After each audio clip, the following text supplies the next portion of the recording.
Jemi edhe me kryetrajnerin e skuadrës Golden Eagle Yllit, trajner shumë ndryshime po i përjetoni në këto kohë të fundit, u largua tashmë edhe trajneri Fotis Takjanos, por asesi nuk po arrini të gjeni ndoshta atë lojën më të mirë, e patët një çerek të dytë me të vërtet mjaft të mirë, por jo një 40 minutësh që do t'ja sjellte fitoren. Po, me vërtet që ka pas ndryshime dhe trajneri dhe kemi pru edhe lojtar 3, 2 lojtar që kemi nënshkruar që njëri akoma s'ka ardhur. Lojtarin Antoine Scott e dim që ka kvalitet, sot u mundum si me integru në ekip, s'pat sukses, pat disa topat humbën e disa shutat humbën, që okej, është loja parë.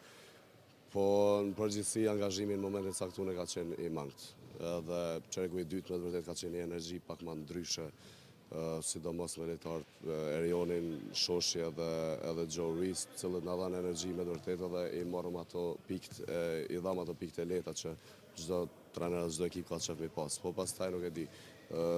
Besoj që Helvecia dashte më shumë fitoren pjesë dytë edhe ja uroj.